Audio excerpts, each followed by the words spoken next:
লোকমুখে যেটি শোনা যায়, আজ প্রায় 40-50 বছর আগেরই এই কবরটির মূলত সন্ধান পাওয়া যায় এবং এর পিছনে অনেক বড় ইতিহাস এবং কাহিনীর সন্ধান জন্ম নেওয়ার পরেই তারা মৃত্যুবরণ করে।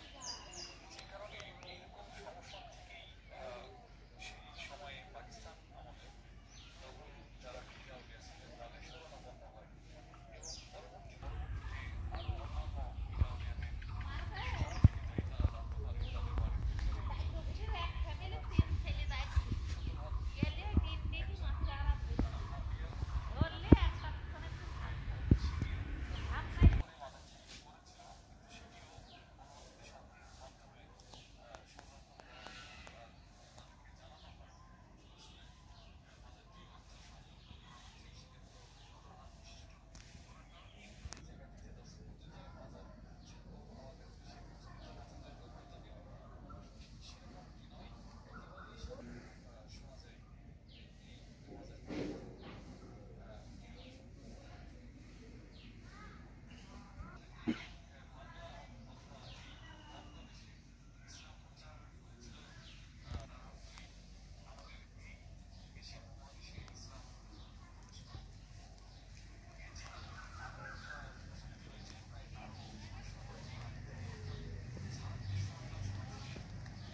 আচ্ছা আচ্ছা বুঝতে পারছি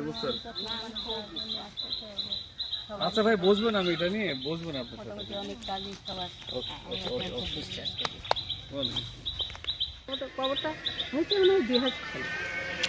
2000 সালে পাকাকরণ করছেন। আগেও ছোট ছিল, ছোট এতটুকু ছিল তো ওইটা আবার যে মাটি টাটি দেওয়ার কারণে খাইতে ভেঙে গেছিল, পরে আবার আগে ওই ছোট এতটুকু।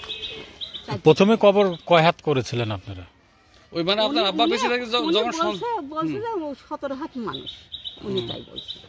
ওই মানে আপনার আব্বা যখন, হ্যাঁ আমার আব্বা ওই পীরের কাছে উনি বললো যে এই মানুষটা হলো 17 হাত। আপনি তো দেখতে পাচ্ছেন না, আমি দেখতে পাচ্ছি ওনার পায়ের কি জানি ইগুলো এত বড় বড়, মানে 1 হাতেরও বেশি। বললো যে পার পাতা, পাতা। আর বললো যে আপনি তো দেখতে পাচ্ছেন না, আমি সবই দেখতে পাচ্ছি, উনি ভালোই আছে। কবরটাকে প্রথমে ছোট করে পাদানো হয়েছিল, মনে করেন যে এখন ধরেন ওখানে তো অনেক নিচু ছিল, অনেক নিচু ছিল। ওই যে পুকুরের যে নিচের যে চড়াট, ওই চড়াটের সমানে ওই মাটিটাকে দিয়েছে, তো এই কারণে হতো একটু তেমন